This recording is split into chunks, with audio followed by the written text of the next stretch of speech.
Welcome to Small Talk. My name is David Shaw. Like many of you, last Sunday I was glued to the television screen to watch the England-Italy game. Like many of you, I was gutted at the result.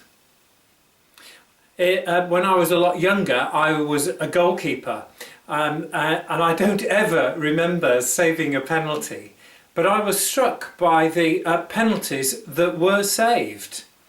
And three, I think as a goalkeeper, one would say were at a comfortable height for a goalkeeper. But one of them was actually quite difficult, and that was one of the penalties saved by Jordan Pickford. I went to bed that night with a sense of sadness and disappointment. But over recent weeks, I have rediscovered the joy that I used to have in football and the pride that I have in English football. I also went to bed a bit frustrated that what is primarily a team game, football, is decided in an individual way that focuses on particular individuals. But that was how I went to bed on Sunday night. On Monday morning, I awoke to the story of the racial abuse that Marcus Rashford, Jadon Sancho and Bukayo Saka received overnight because they missed penalties.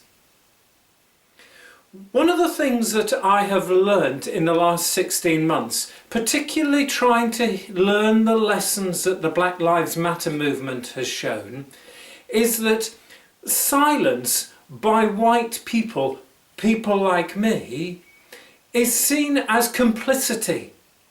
It's seen as condoning, saying it's okay for people to racially abuse somebody else. So let's be clear, this racial abuse is not in my name and not in the name of the church that I am privileged to represent. I have a prayer though. My prayer is not just for those who have been racially abused, and the speech that Marcus Rashford has written out is commendable and I commend it to you. But my prayer for this particular small talk is for those who have committed that racial abuse. My prayer for you is that you will encounter someone who is so overflowing with grace and love that you will find that the hatred and the fear that is dominating your lives and causing you to make such statements, all that hatred and fear will drown. My prayer is that in this overflowing of grace that you will receive, you will be released from the fear that is diminishing and squishing your life. And by the grace that ultimately comes from God in Christ, will set you free so that you can grow to the full potential that you were intended for and flourish as a human being.